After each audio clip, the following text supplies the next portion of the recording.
Harka fuunee hordoftootaa fi jaalatamtoota keenya kan biyya keessa biyya alaa teessanii nu daawwachaa jirtan kun sagantaa CMN irraa isinii dabru sagantaa keessummaa affeerrannee qabannee isinii dhiyaanne arras keessummaan keenya qabsaawaa nama cimaa nama gameessa hayyuu Oromoo tokko qabannee isinii dhiyaanne inni kunis eenyu jechuun keessan hin oolu Bultuun Biyyoo mee wal barnootaaf garuma isaatti isin dabarsaa Bultuun daawwattoota keenya wajjin wal baradhume. Ayyee gaariidha. Naafeeru keessanii fi galata qabduu fayyaada jajjabaadhaa miidiyaa keenya miidiyaanii bakka jirtanitti guddisaan isinin jaa. Saniin booda akkuma inni nuu jee maqaan kiyyaa Bultuun Biyyooti.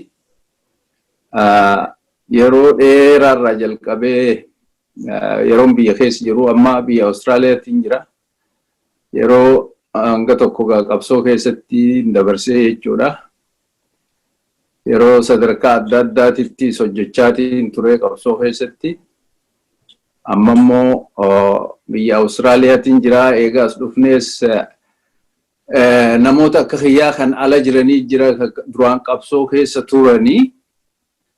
Kanaaf haalli amma biyya keenyatti deemaa jiruu fi uummata keenya irratti deemaa jiru kuni waan naman teessifnee waan ta'eef jecha suduudhaan ammatti qabsoo irra jiraachuu baannus akkanatti usnee laalluu kan jedhuun yeroo ammaa kanallee warra akka kiyyaatitti gartee gadaa isaanii fixatanii biyya alaa bakka hedduu jiranii wajjin walitti dhufnee waan qabsoo Oromoo kanarraa mari'achuu maal tahagajuu hawaasni keenya kaala jiru kuni akkamma jiru kanatti faffaca'ee bifa adda addaatiin karaa adda addaa deemurra gurmaawee bakka jirutti tuutaan gurmaawee yoo gurmaawina qabaate waan boru dhufullee ifirraa ittisuu qabsoo biyya keessatti deemaa jirtullee gargaaru nama gurmaawee ka jaarmayeetu danda'a ka jiruun kakaanee waan akkasiifaa maqaa qabsaa'otaa fi hoogganoota adda bilisummaa Oromoo duraanii kan jedhuun kaane bifa saniin odoo hojii siyaasaatii fi jaarmaya siyaasaa goona waan akkasiillee odoon ta'in jaarmayummaan jiru akka jajjabaatan maal tattaafannaa kajuu irratti mariifaa godhaa waan akkasiifaa godhaa jirraa jechuudha amma biyya alaa kana keessatti. Waan gaarii waan bareedaa irra jirtanii. Akkuma sirna gadaa keessatti gadaa gizee dabartee gadamoojii yookaan hayyuu ta'anii ilmaan fi kan booda dhufuuf gorsaa fi kallattii itti akeekan jechuudha. Bifuma saniin ijaaramtanii bifa saniin hojjechuu jirtan jechuudha. Kaan irraa hubaddeetti haasa'u keetirraa waan gaarii jirtanii gamanumaa gara gaafii xiyyaattiin si dabarsaa. Mee gaafiin xiyyata jalqabaa tuni qabsoo qeerroo fi qarreen biyya keessaa godhaa jirtu kana mee bifa kamiin ibsita? Bultu. Yaa qabsoon amma biyya keessaa deemaa jirtu qaba lafa fagoo irraa kaatee deemaa dhuftee waan yeroo dheeraati jechuudha. Nulleen amma keessa turre jennu kun gadaa keenyaas fixanneeti amma jirra jennu kunillee nu duratti jechuudha kan jalqabde bifa adda addaatiin egaa akka ammaatiin haalli addunyaatis akka ammaan turre wanni hundinuu akka ammaan turre. Yeroo qabsoon tun dura jalqabdu haalli amma jiruu fi inni gaaraa fi dakaa jechuudha. Heddummina nama qabsoo godhu jiruutiinis dammaqiinsa namaatiinis teeknooloojiin babal'achuunis kun hundinuu waan guddaadha jechuudha. Yeroo durii san odeessi tokko yoonii fi wanni qabsoo har'a yoo qabahu ta'e biyya lafa fagoo fa'aa ji'a fa'aa booda dhaqqabaa jechuudha. Kanaafi yeroo ammaa kanaa fi ka durii waggaa wal bira qaban gaaraa fi dakaa jechuudha. Kanaaf qabsoon amma deemaa jirtu tuni duraan bifa adda addaa qabachaa finciloota adda addaa duraan gartee diddaa sadarkaa dargaggootti sadarkaa mana barnootaatti yuunivarsiitiitti diddaa agarsiisaa bifa akkasiitiin egaa waan adda addaa irratti qabsaawaa dhufanii jechuudha. Gaara gubate fa'aa gartee sirriidhaan jechaa falmuu gaara fa'aa gubate kana fa'aa ibiddarraa dhaamsuu yuunivarsiitii keessatti fa'aa miidhaa gahe ofirraa ittisuu hirmaanna gartee waan adda addaa kan qabsoo Oromoo laalchisuu irratti hirmaachuu maal odoo kana ja'anuu guddina keessa fincilli kun fiifuu booda gara qabsaa'ota qeerrootti jijjiirame jechuudha. Qeerroo jechuun kun yaadachuu waan numaaf jecha bara gaafa dargiin dura kufa Haile Sillaaseen kufee dargiin aangoo qabatu uummanni Oromoo sadarkaa dardaraa fi qarree akkuma irraa kana jiran Finfinneetti teessuma guddaa takka godhanii jechuudha. Agarsiisa guddaa godhan. Koonsartii guddaa kan Oromoon cufti bakka hundarraa wal dhufti. Yeroo Haile Sillaasee san namni Oromootti wal hubatee fixateetuun beeku jechuudha. Akkatti wallaala jechuudha. Yeroo walitti dhufan san Harargeerraa, Wallaggarraa, Jimmarraa, Walloorraa lafa Oromoon jiru hundarraa Arsiirraa, Baaleerraa dhufanii jechuudha. Walitti dhufanii koonsartii garsiisanii sirboota adda addaa sirbanii jechuudha. Sirba gaafa sirbame keessaa qeerroo mataa tuutaa hin jirjertu suutaa kajuu tokko seenaa keessatti bakka jabaa qaba jechuudha wanni sani. Amma bara toora 40 jechuudha wanni kuni qeerroo mataa tuutaa hin jirjertu suutaa. Yani walaloo tana keessa ergaa hedduu jira. Wanni san gartee Oromoo waliin boo'ee gaafa sanii kanaaf jecha dargiin irraa baaragee wanni kun bakkaamtuun nageessiti jedhee namoota gaafas achirratti hirmaatan cufa sabboontoota jiruu cufa hidhatti guuruu fi adamsutti seenee jechaadha. Kanaaf lafoota fagoo akkasii keessa deemtee dhufte wanni tuni amma qeerroo jechaa baanee jechuudha bara tokko dura amma qeerroo fi qarree utaatee jechuudha. Qarree jechuun intala dubraa tan ammaa dura hin heerumin ta qarree qabdu karaa keenya kanatti saadullaa jennaani saadullaan hin guuttatinii jechuudha. Amma qeerroo fi qarree taatee waliin qindooytee as geesse jechaadha. Kanaafuu itti fufiinsa qabsooti. Qabsoo wanni jiraattuuf miidhaatu jira. Miidhaa adda addaati jira bakkiin yoo namoonni tokko warri mootummaatii fi warri mootummaa leellisan akka jedhan maaliif usaniin teenye dhumaatii kanarra sababii gabbaanii wanni jedhanii fi mootummaan fixaa jirti maaliif isaantuutu rakkoo badii karaa nama mirga isaa falmatu kanarra kaayanii jechuudha. Gartee? Which is wrong. Waan sirrii hin ta'inii jechaadha.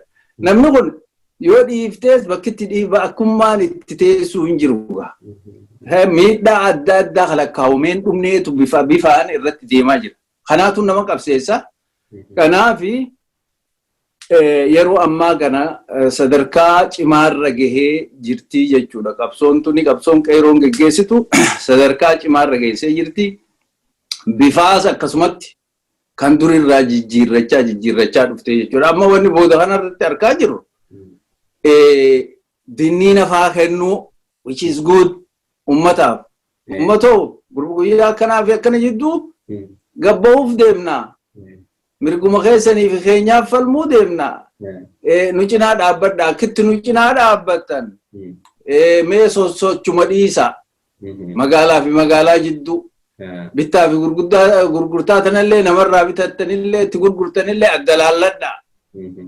Gorsa kanaa jira. Gorsi kun shaffisaanii gahaa jechuudha. Teknooloojii waan jiruuf jecha. Gartee karaa kanaan qabsoon aanjaa'uu qabdii ni toltii ni urgooytii jechaadha. Miidhaa moodiinni geessisaa jiru noggaa laalan waan akka maleetii jechaadha. Gartee karaa nagayaatiin qabsoo nagayaati jammalee nagayaa miti nageen hin jiru. Nagaya silaa taatee namni kuma meeqaan hidhamaa jira. Kuma meeqaan dhumaa jira. Kanaafi akkasitti bifa jijjiirrachaa guddachaa dhuftee inumaatu amma special factory waan addaa kan itti dabalame waliitu inni namoota gaanii agartanii waan dubartoonni addatti kophatti hiriira bahuu itti eegalanii jechuudha. Kun seenaa ani beeku seenaa qabsoo keessatti namni Itoophiyaa keessa seenaa soggaa wal dorgomsiisu nuti Afrikaa keessatti akkasii ja'a. Afrikaa keessatti illee jechuun waan addaati jechuudha. Dubartiin dubraa fi dubartiin lachuutu dubraa fi dubartiin qindaawanii addatti gartee hiriira bahanii mormitti seenanii irratti miidhamaa irratti ajjeefamaa sagaggaalummaan irratti hojjetamaa jira jechuudha. Kanaatu nama gubaa jechuudha. Kanallee lagachuu dhabeeti duuba nafxanyaanii fi warri nafxanyaan hoogganu kun gurbaan amma biyyaan hooggana jiru kun kanalleetti waraana bobbaasee qawweedhaan ajjeesisa dubartii ajjeesisaa jechuudha. Dubartii ulee itti fuudhuunu aadaa fi hooda Oromoo keessaa hin jiru.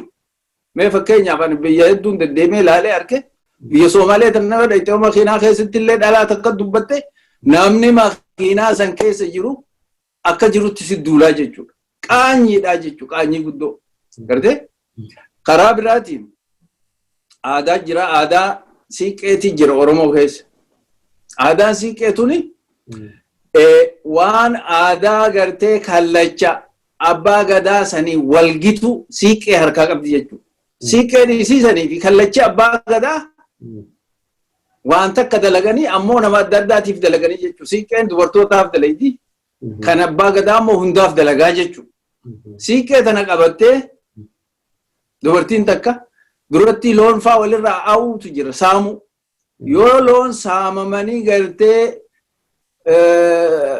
diinni dhufee loon saame loon saamame kana dubartiin siiqqee qabattee waan takka otoo harkaa hin qabne yoo loon san duratti baate warri saamu kun kasilaa diina ta'ee loon namaa saamu jiru kuni dhaabbateeti achitti hayyee maal feete jedhanii dubbisanii jaartiisan looniin jiru na balleessitanii akkamitti kana gootanii jettee yeroo isin itti himattu loon hanga barbaaddu irraa lakkaawwadhu siiqqee ta'e tanaan irraa lakkaawwadhu achi baafadhu jedhanii ta'eega isin irraa baafatte haafe oofatanii jechuudha.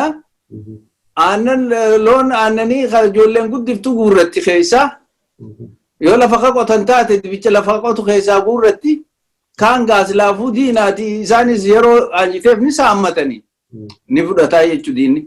Kana gartee kabajaa akkasiitii jira jechuudha aadaa teenya keessa. Aadaa tana cufa hin beekan gaa nafxanyaa mitiire nafxanyaa bara biyyi kunis nafxanyaa waan ta'eef jecha hin beeku kana cufa balleessaniiti dubartii qawweetti dhawanii ooyiruu keessatti fi allayyatti haraa jiranii kaan itti sagaggaalaa jiran ijoolleen daa'imni odoo nafin jechuudha. Waan nama jibbisiisu jechaadha addunyaa kanarratti waan argaminii jechaadha.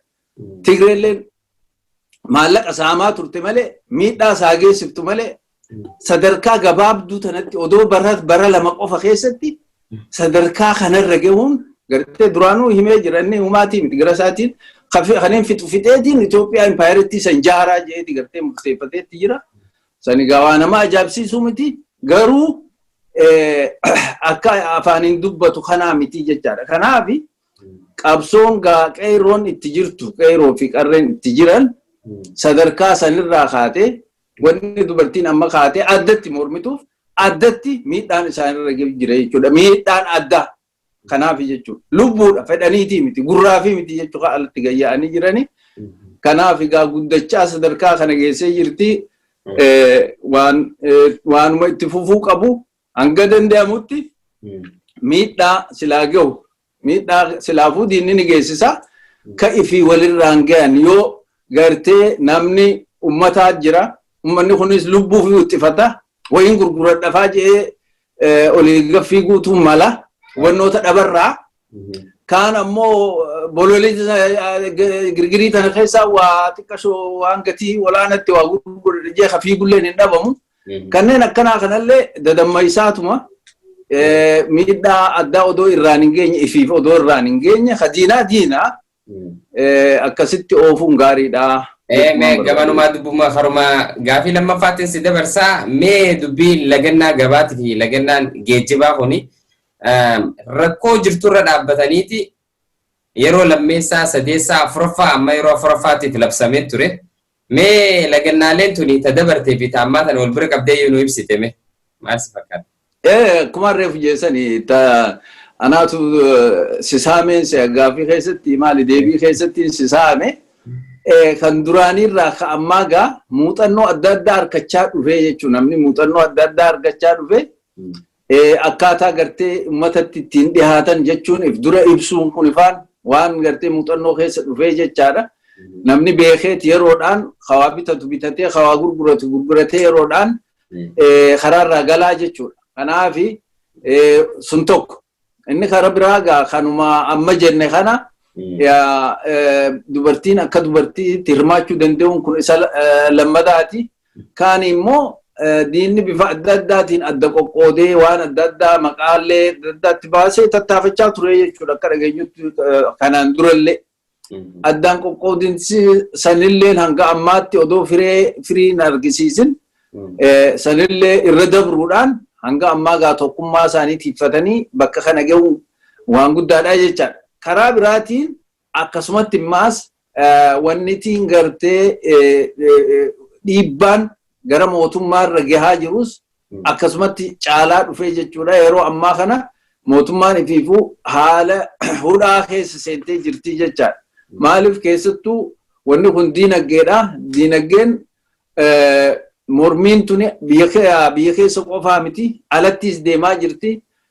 Waan adda godhu keessaa kaa sadarkaa gartee imbaasiileen adda addaa biyyoota adda addaa kuni guyyaa hanga silaa maali labsamee sanitti hojii akka hin hojjanne dhoorkamuu gartee mootummoonni biyya saniilleen wanni kun gartee waan sirrii hin tahin mootummaan tun sirrii akka hin tahin gartee kanallee akkitti gartee isaan itti milkaa'uu danda'an warri alaa itti mormu nuti lammii biyya saniiti miidhaa fi bifa adda addaatillee yoo nurra gahaa jiraatte lammii biyya saniiti ummata keenyaan miidhamaa jira nuti lammii biyya saniiti ammoo biyya sanattis lammiidha taaksii kafalaa jiraanna taaksii nuti kafallu kanaani isinilleen biyyi tuni biyyi gartee faranjii tuni mootummaa tana gargaaraa jirtanii mootummaan tun ammoo embaaseen isaanii ta'as jirtu tunillee gaaffii teenya ummata miidhamu jiraati ummata kana miidhuurraa dhaabaa jennee yeroo gaaffii gaafannu gabbahaniillee nu dubbisuu didanii namni akkamitti nama fi dubbisuu didaa yeroo jedhanii isaan jedhan warri faranjii jarri kun sirri jira wayii gaafate gaaffii namtuun qabdu jaraatu deebisuufii qaba maaliif jalaa callisanii jarri kun kanaafuu jarri hiriira bahaa jiru kun sirri jiran jedhaniit umaatu waan isaan godhan hin qabani inumaatu akka himanitti bishaan faa kennuu fi waan isaan rakkatan telefoona faa chaarjii godhuu fi kana faa hunda godhanii eegaa oolanii jechuu halkaniif guyyaa. Kanaafi bifa akkanaatiin egaa sadarkaa akkanaa guddatee embaasiin biyya tanaa biyya alaa tanaa bakka meeqaa cufamtee gartee gara dippiloomaasiitiinis kasaaraa akkanaa irra gahaa jira. Gara diinagdeetiinis kasaaraa akkasii irra gahaa jira. Gara waraanaatiinis diinagdee fi waraanninis walitti rarra'anii waan diinagdeen hin jirreef waraanni isaaniitu namarra deemee waa saamaa jira. Booda deebi'ee egaa yoo wanni kun hatti fufu ta'e waraanuma kanaa akkam godhuuf deemanii nama nyaachuuf deemanii nama nyaatanii deebi'ee waraanni kun isaan nyaachuu deemaa jechuudha dubbii walirrarraati. Kanaafi sadarkaa sanikka guddachuudhaatu jira jechuudha babal'attee wanni fincilli maali sochiin qeeroon itti jirtu kan addunyaan hundinis gaa akkasumatti kaverii kanneefi halkanii guyyaa irraa odeessaa jira jecha. Hayyee mee gama gaafiitti aanutti si dabarsaa gaafiin xiyyeeffatti aantu mee abiyyi hunii fi mootummaan abiyyi hunii oromoof ni ta'anii mee isaanuma kanaa waan akkamitti ibsite mee bulchiinsa mootummaa abiyyi kanaa fi yookaan sirna naftanyaa kana yookaan abiyyi kana mee akkamitti ibsite? Amma kuni kan ifibse waan ibsanillee hin feesisu nuti amma warri ni reefu siin jeessanii warri gartee warri gadaa duraanii gadaa fixatee jirru kuni dura marraa duratti turre hangi jala murree mootummaan tuni mootummaa naftanyaa haarayaatii jennee lafa keenya jechuudha dhaabbiin keenya sanii jechuudha. Maaliif mootummaa naftanyaa haarayaati? Naftanyaa jechuun amma isaan garitti oofan hiikaa gartee literally hiikaa dirree jirtu sanitti hiikanii jechuudha. Hiikaan dirree jirtu maali naftanyaa jechuun nama qawwee baadhatee qawwee saniin nama miidhuu jechuudha. Kanaafi mootummaan ammaa tun akkamitti nafxanyaa taatii nafxanyaan qawwee qabatee qotee bulaan hangi tokko ramadeemee fi akkasitti qotee bulaan irraa nyaachaa ka jiraatu sanii akkamitti mootummaan tuni nafxanyaa taatii jedhanii jechuudha. Kun hin ta'u akkasii miti. Kun hiika adda addaa qabnaaf jechuun nafxanyaa. Isaan kanaan ija nama hagooguu barbaadan. Nafxanyaan amma niyoo nafxanyaan haarayni waan duratti nafxanyaan dhugaa ka qawwee san isaan dhaalchise. Sammuu isaan dhaalchise. Isin ummata ol aanoodha. Gartee warri bittootaa kun isin ol aanoodha. Warri isin bittan kun ammoo gaxaanoodha. Aadaan isaanii, afaan isaanii, wanni cufaan isaanii gaxaanaadha. Isaan warra hin salaxanini, uncivilized warra jedhanuun sanii kanaa jedhanii dhaalchisanii jecha. Warreen ammaa kunis yaaduma isa durii san fudhatanii dhufanii nuti warri kun biyyi tana nuututu akka isiin uumamtuu taasise. Gartee uumuu kanarratti miidhaa takka takka illee ofinne maali biyya biraatittis namni akkasuma wal miidhaati mootummaa tolfata. Maali rakkoon jiru.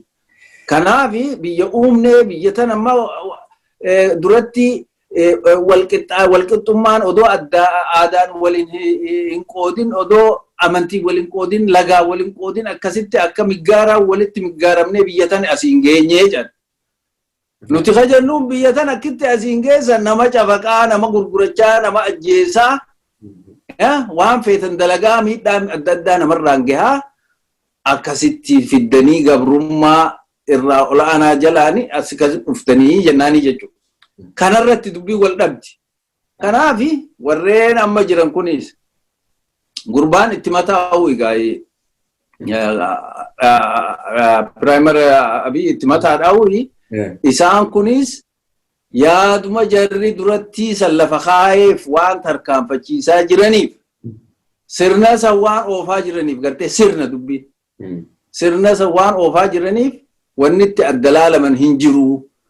Wanni dubbii hiiku hujiidha. Hujiin jarri kun itti jiruu fi khajara khaaniitti sanumaa.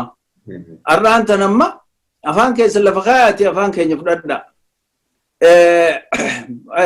Maqaa keessa lafa kaaya maqaa keessa fudhadha. Waan cuftinuu kan nuti isinii kenninuu jechuun sanii kan maarra jedhanii fi gaafas jedhan tokkumaa jechuudha. Kanaafi nafxanyaadha. Nafxanyaan qawwee baadhachuu qofaa miti. Sirna mataa keessattiin ittiin deeman ka durii san dabalatee waliinuu nafxanyaadha. Gurbaan mucaan ajjeesan sanii akkasitti jeeni arraas boruus iftaanis nafxanyaadha. Sirni kuni hangaanii fi hiikaa gartee kana hin dhiisinitti gad hin dhiisinitti nafxanyummaa irraa sirna kana wanni baasu hin jiru. Kan duriis dargiitillee maqaa sooshaalistii haa baafatu malee hojii isaa kan sirna duraanii sanii jechuudha.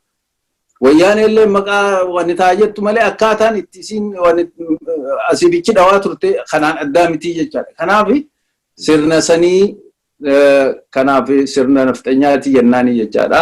Gurbaanis mataa sirna nafxanyaati jennaanii jechuudha. Yemee ammas gara gaafitti aanutti si dabarsaa.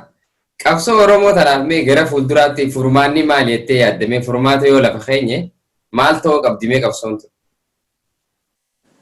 Jechuun gurnaata gaabeetaa wanni akka wanni taan taatu wanni siyaasaadhaa akka yaadan hin taatu garte akka irraatii fi akka boruu adda.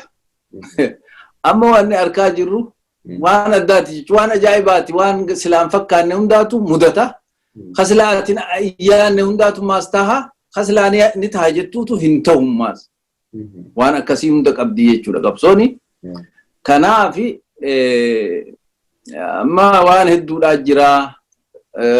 Qabsuma teenya tanaa yoo halaallu ta'e yeroo takkatti firri keenya eenyu akka ta'e eenyu wajjin akka walitti dhiyaannee waa tattaafachaa turre yeroo gabaabaa kanaa yoo laalle waan adda addaati jechuudha. Yeroo ammaa kana kan duraan dhiiroo hanga tokko walitti dhiyaannee waa goone jennu walitti garagaluunii fi qabsoo Oromootiin faallaa warri jiranillee hin jiru jechaadha.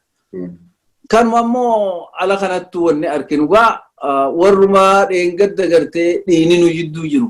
gartee wanni hamaan nama keenyaa fi horii keenya cufa fixanii waan addaa uummata keenya irratti hojjetaa warri turelleen har'aan tana deebi'ee hanga tokko uummata Oromoo kana dhaadheessuu fi itti dhiyaachuu fi barbaaduu fi fuula waan jechuutu jira jechuudha.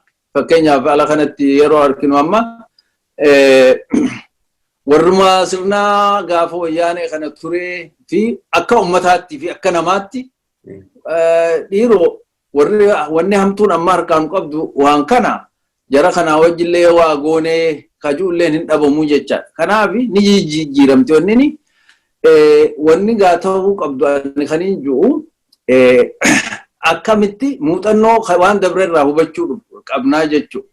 Amma namoonni garii yeroo waa tarrisan gaafa dargiin kufisanillee gaafa chaartarri uumamu sanillee Oromoon hireetu isa dabree jira. Gaafa Haile Sillaaseen kufullee Oromoo hireetu dabree jira. Gaafa ammaa kanallee akkasumatti hireetu nu dabree jira. Gartee qabsoon tuni yeroo meeqa hiree dhabdee jedhanii jechuudha.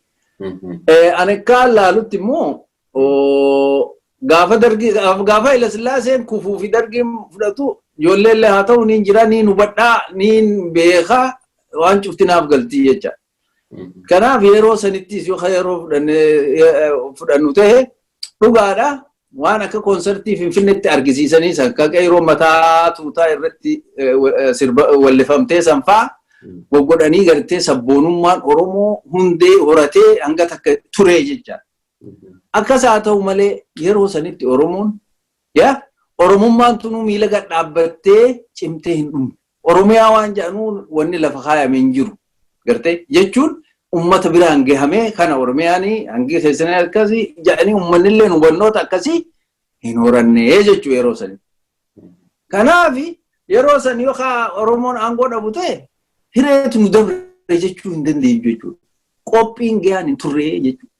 Qophii gahaa hin turre irratti hireen gaafasiis nu dabarti jechuu hin dandeenyu jechuudha. Kaani gaafa dargiin amma kufee amma wayyaaneen dhuftullee akkasumatti qabsoon tuni. Hanga duraan gaafa Haile Sillaaseen kufee dargiin dhufuu sanirra jabaatte babal'atteesi. Waa taate jechuu hanga tokko waa. Garuu gara warra gaafa yeroo sanitti qabsoo hidhannoo irra warra jiru ijoollee warra Tigraay fi warra Eertiraatii yoo wal cinaa qabdee ilaalte ammallee sadarkaa gartee isaan kanallee karaa humnaatiin Oromiyaanis lafa xiqqoomte amma jarri kuni hanguma naannoo Harargee dhihaa jennu kana fa'aa biyyi isaanii kan biyyattii ijjanii dhaadheessan kun jarri Tigraay kunis Harargee lamaa yoo walitti dabalte hangasumaa jecha Eertiraallee hangasumaa jechuudha. Kanaaf isaanii hanga san naanneessuufi gaara guddaa miliyoona dila kana naanneessullee akka tokkotti ilaalama. Gartee? Kanaaf gaafa dargiin kufee wayyaaneen dhuftu sanillee isaan hanga xiqqaa qaban san karoorfataniiti jala shidatanii bilcheessan. Gara naan bilchaanne dubbiin. Kanaaf yeroo gartee chaartara waliin seenamee mootummaa waliin tolchina jedhanii dubbatan sanillee akka itti ilaalama miizaanni karaa humnaatiin, gara hidhannootiin, gara dhiheessiitiin, gara maaliitiin miizaanni keenyaa fi Oromootii fi kasaanii garagaraa jechuudha. Kanaaf yeroo sanitti ciqileenis achi dhawanii waa godhu ittiin qophoofne uummanni. Uummata biraa hungeenya qabsoon tun akka irraa kanaa miti. Uummanni kunuu ABO'n gaafa sana ABO'dha kan sadarkaa biraatti waan ta'ee uummatatti dhiyaatee qabsootan itti himaa jiru uummata bira gahee alatti jechuun guutuutti itti himee hin fixan. Kanaaf ulfinni gartee miizaanni wal dabraadhaa jechuudha. Saniif gaa yeroo sanitti akkuma taatettu akka gartee nama sadarkaa sadeessaa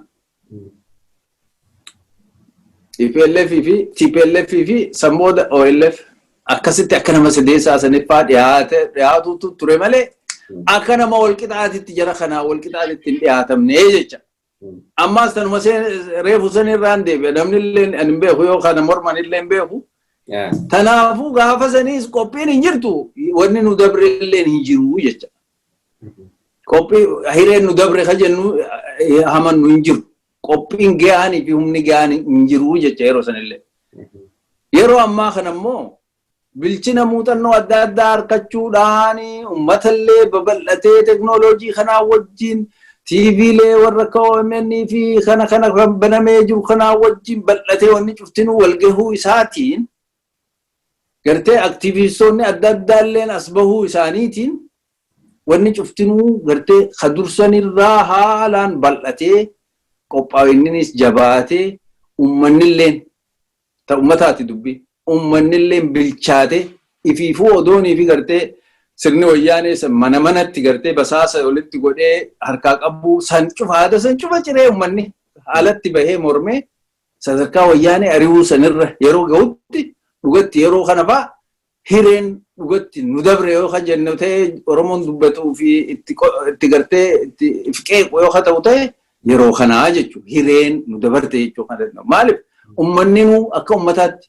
jaarmoota siyaasaatii fi maalii kana dhiise ummanni bilchaatee ifiifuu karaarra bahee diina isaa cabsee asiin yeroo gahutti waan kana irraa fuudhanii gartee ummata kanarraa bakkaan gahuu dadhabuun kun hiree gartee nama dabarte kan jennu yeroo kanaa jecha. Maalitti dabarte? Warreen silaa uummatarraa fuudhee waan kana mootummaa tahee waan kana hoogganuutu dadhabaa tahee jecha. Kanaafi maal ta'uu qaba? Kanarraa barachuu qaba. Kadargii sanirraa barachuutu namarra jira. Wayyaaneen kuftuurraa barachuu namarra jira. Ammaa kanarraa barachuutu namarra jira. Maaltu kana godhe? Namni gartee warri silaa aktivistiidhaa hoogganoota siyaasaati maal jedhan kuni malaa marii hin qaban malaa marii tokko hin qaban tokko kana malaa marii eega dhabaniifuu ifiifuu dorgommii fi waan isaan jidduu jira kana kanaaf malli maali jennaan warruma mootummaa keessa jiru kana isaan wanta tokko kun lolaniiti mootummaadhaanuu wayyaaneedhaanuu lolanii dhaabbuma akka keenyaa qabanii waan nuti dubbachuu jiranii kanaafuu isaanumatti kanneen isaan haanu ceesisanii kanarratti dhufte jecha. Asirratti dildilli citeen jechuudha odoo hin cehiniin dildilli citeenii jechuudha. Kanaaf asirratti balleessaan warreen silaa gartee uummatarraa fuudhee waan kana bakkaan gahuutu ifiifuu malaamarii dhabee malaamarii kana gartee warra duraan diina keessa jirurratti sanirratti invest godhanii sanirratti ifkaayan jechuudha. Sanirra ifkaayan. Kanaaf wanni fuuldurallee eeggachuu qaban waan nama diina keessa ture afaan gaarii dubbateefuu gartee afaan gaarii dubbateefuu isarra ifkaayuun isaanirratti investif godhuun kanaan booda gahee je'ee Oromoon irraa baratee qabsoo itti jiru itti fufee ifii isaatiin nama isa keessaa baheen irratti amantaa qabuun kayoo inni hammaatu ta'e karaarraa ofirraa maysuu danda'aniin akka hoogganamutti qabsoo isaa bifa saniin laallatee itti fufu qaba malee warra diina wajjin turee fi kanarratti gatuu hin qabu. Kanaaf bifa saniin itti fufu qabaa.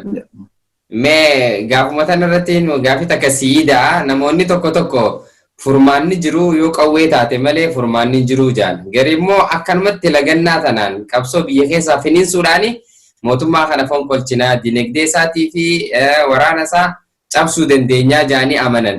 Lamaan kanarraa mee kamtu furmaata itti yaadde? Jechuun laali amma wanni guddoo laalamuu qabu. Laal tanarratti ugaa wal ta'uu dhabuunii fi wal hubachuu dhabuunii fi fura koobee. Namni yaada addaa qabaachuun dhibee miti. Namni yaada adda addaa qabaachuu qaba. Ni dandeessi namni gartee faabrikaa takka keessaa hin baane. Akkattiis waa laala san mirga sirriidhaa jechuudha. Ammoo haa taatu mee yoo gaafii gaafanne nama kamtuutu bashannanaaf qawwee qabatee gaara bahee yoo jettee ni gaafatte. Mee eessaa amma hambaa hanga xiqqootu hafe wanni sanuu gaaratti qawwee naftee fi wanni sanuu hambaa hanga xiqqoodha. Hangi xiqqoon sanuu akkamitti gaaras hafuun sanuu mudatee kajuu kana bara laman keenya hanga wanni tun taate kana gilgaala addaan barbaachisu jecha. Gartee? Kuni odoo namni arku, odoo ijaan arkanu, wanni silaa irratti wal tahanii qawwee tana lafa keenyaa karaa nagayaatiin maarree goonaa jedhanii dhufan san gartee ganamte waan san if duuba kaayanii balleessanii duraan dursee wannummaan sanuu hin ta'uu beeyta. Amma adda bilisummaa Oromootii fi mootummaa tanaa jedhan. Mootummaan tuni waraannis kanuma wayyaaneen leenjiftee sanii ijoolleen amma aangoo qabdu tunis kanuma wayyaaneen leenjiftee fi wayyaaneen ababsiiftee hojiirra keessee jechuudha. Isaan kun sammuun isaanii afaan Oromoo haa dubbatan malee leenjii sanii jechuudha. Leenjii isaanii waan takka ni goone yoo jedhan leenjii isaanii sanii godhan malee addaa eessaa fidanii godhan. Nama addaa har'umatti nama addaa isaan taasisuu hin dandeessu beektaa irra laaltu kanaas har'atti nama biraa ta'uu hin dandeenye. Leenjuma akkaataan itti nama qaban, nama hidhan, nama hiikan, nama sossoban, nama waan ni godhan wayyaaneen itti leenjiftuma saniini deeman malee har'uma ka'anii nama biraa hin taanii jechuudha afaanii yoo dubbatanillee. Kanaaf leenjiin duraanii san maali? Adda bilisummaa Oromoo diina. Uummanni Oromoo terroristiidha. Adda bilisummaa Oromootis terroristiidha. Akkasiiti. Isaan balleessuuf deeman malee tolchuuf hin deeman. Yoo nu keessa seenanillee waraanni isaanii nu hidhamallee nu finqilchan yookaan nu garagalchan rakkoo biraan nu uuman kajuu kanaa jechuudha. Duuba isaanii waan afaaniin dubbatan saniin duuba ka jiru kanaatu jira jechuudha. Maali? Wal amantii dhabiinsa kanaatu jira jecha. Waan kun jiruuf jecha akkaataan gartee caasaan isaanii kun cuuftinis akkasitti ilaalaa jechuudha. Yoo jarri kun dhufe dhiiroo biddeenni keenyaa akkam taanillee gaafii beeku. Kanaaf alatti firraa dhiibuu dirqamanii jechuudha. Gartee waan irra laaltuun qabdu gaa kana isaanis akkasitti amananii ala dhiibani. Ala dhiibuu kanarratti waan ta'e ni hubannaati. Waraana gaafas dhufe san hanga dhufeehu adda bilisummaa Oromootiin adda kutaniiti gaafasumaa duruu Itoophiyaa takkittii fi maarree takkittiitti odeessuu eegalanii goobanaan kun hojjeena keenya faa jechuutti eegalanii waan hin taane itti odeessaa turanii jechuudha. Kun egaa amantaa san dhoorke akka namni waliin dhufee waan goone dhoorke sababii kanatti sadarkaa summii nyaachisuu hundarra ga'amee jechaadha. Kanaan warreen ammoo isaanitti amanee isaan wanni tajuu isaan jala deemu ofitti qabanii aangoo irra kaayanii waa goosisanii jechuudha. Gartee kanaani namni gugatee kaanis alatti hafee kan dhufinis achitti hafee dhiiroo kanummaan silaa jiruu itti dabalamee achitti hafee jechuudha. Malee namni shirri fachin dhayne miidhaatu achiin gahee rakkoo tanaatu achiin gahee malee gartee waan feetee waa taatu gartee waraanni kuni gartee waraanni akka maletti yoo kan guddatu ta'e akka maletti yoo qabamu ta'e badii hojjechuutu mala. Badii dhuftu sanillee waraanni kunillee waa balleessellee katti gaafatamu mootummaa kanaa jechaadha. Ka isaan sanillee akka gaara keessatti hafan mootummaa kanaa jechaadha. Yeroo ammaa kana nama odoo qalanii ajjeesanii maarree godhanii qawwee harkateetu hiiree qawwee. Wanni Oromoo bakka jirutti qawwee irraa hiikaniifu kanaaf. Oromoon silaa qawwee harkaa qabaatee bara fincila kana fincila maali? Fincilli qeeroo kunuu kanaa miti jechuudha biraatti ta'a malee. Qawwee tanaafi ammaan tana wanni irraa qaban ka dhagaatti darbatus ka afaaniin oloorratti oofus ka barreessee barruun qabsoo godhus ka dadhabu itti callisee firraa afaan qabatee qabsoo tana hin balaaleeffannelleen bifa danda'uuni akkatti fakkaattetti diina kanatti qabsaa'utu irraa eegamaa jechuudha. Kanaafi qawweenis haa ta'uu, qawwee dhabaas haa ta'uu, yuutuubii irrattis haa ta'uu, bakkuma fedhettu akka fedhettu sawwanni hayyama nama gaafatanii jiru. Kanaafi wal keessa deebi'anii ati sirrii mitiin kun waan gartee dabballoonni isaanii oofanii jechaadha. Kanallee ofirraa eeguu barbaachisa. Isaantu kana ja'a. Gartee yeroo ammaa kana ilmaan abbaa gadaatiitu aangoorra jira Oromootu Oromoo ajjeesu jira which is false kijiba soba ilmaan abbaa ilmaan gaddaati kan aangoorra qabatee jiru.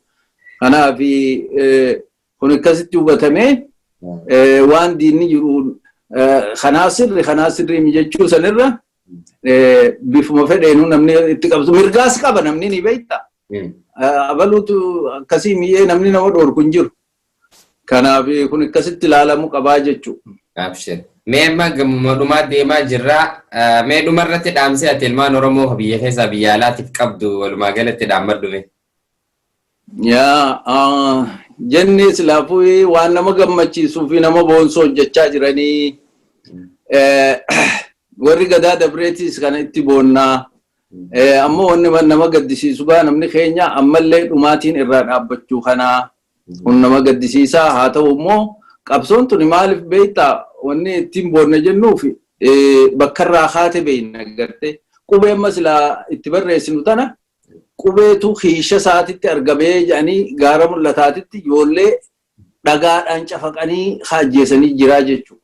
Qubuma tanaatu hiisha yoo daa'ima saniitti argamee jira. Yeroo ammaa kana sangaafas gartee nama tokkeedha akkasin lakkaawama amma dhibbaatu karaa irratti mataa surrii facaasaa jiraa jechuudha gurbaan kuni. Kanaaf uummanni Oromoo waan gartee hubatuu qabu akka reef jenne sanitti marraa ammaa kana ammuma ammaa kanaahu yoo gatantaree wanni takka as baate maaltu ta'uu deemaa warri afaan qaratee gartee nafxanyaan ammayyaan tuni ilkee qarrinfoo banattee bifa adda addaatiin waa eeggachaa jirti jechuudha. Gurbaa kanallee isuma karaa irraa meessuuf deema. Kanaaf yoo wanni isa akkasiisan mudatte Oromoo maal harkaa qabnaa jeetii if gaafadhu ammaan. Jaarmee siyaasaatiis haa ta'u, aktiivistiis haa ta'u, abbummaan fedheewu gaaffiin tun yeroo hundaa'u mataa keessa jiraachuutu irra jiraa jechuudha. Yeroo hunda gaaffiin san maaltu as deema akkam taanaa jechuun mataa keessa jiraannaan malan dhabu jechuu namni. Kanaaf malli barbaachisus jaaramuudha. Warreen jaaramanii jiran akka siyaasaattis haa ta'u, akka gartee koominiitiittis akka biyya keessaa fi alatti illee kan jiran yaada kana mataa keessaa qabaachuutu irra jira. Maaliif wanni kuni tokkoo keenya eeggata. Waan nama tokkootii waan nama lamaatii miti jechuudha. Kanaaf akkaanii fi gartee qabsoon teenya tun dhiinni ijoollee kadaa'imaa kan gartee caccabaa jiru kan dubartii ijoollee shamarranii kan badaa jiru kun akka karatti nafne hin banne taasisuudhaaf nuti dhiinni keenyaa fi lafeen keenya bakkitti investi goonu gartee warreen diina keessa turan irratti kanaaf warreen akkasii irratti warreen afaan Oromoo dubbatanii jennee jennu san irratti ifamanii san irratti if kennuudhaa miti ka isaan keessaa bahe karaa quuqaa isaanii beeku ka gartee waa'ee jechuun illee danda'an ka warreen gartee isaaniin deemuu danda'u ka isaaniif if kennuu danda'u koomitmentii qabu gartee aaminummaa qabu gartee laalaan katti dhagayamu ka dhugaa san irratti gartee irkachuudhaaf isanitti if kennu malee abbuma fedhe afaan Oromoo dubbata waan gaarii dubbata jennee akka duraanitti dubbachuu san gartee bakka duraanitti if dagannee fi itti hufne san irratti kufuun qabnu gartee kufiinsi ammaan duraa san gaa abaluu fi abaluullee miti nama cufaatu dhiironni wayyaa ta'uun ooluu jeetti gartee bifa shakkiitiin illee ta'u waan san fitti fuudhee akkas ta'e wanni akkasii gaa deebitee mudachuun qabdu akkasan nu mudanneef dursinee maal ta'uu qabnaa akkamitti qopheessuu qabnaa gurmuu teenyaa akkamitti jabeessinaa wal jidditti akkamitti wal hubannee waliin deemuu dandeenyaa kajuu kana irratti qopheessuun haalaan barbaachisaa ta'uu isaa bakka jiranii gartee alaa fi keessaan hubachuudha barbaachisaa jechuudha.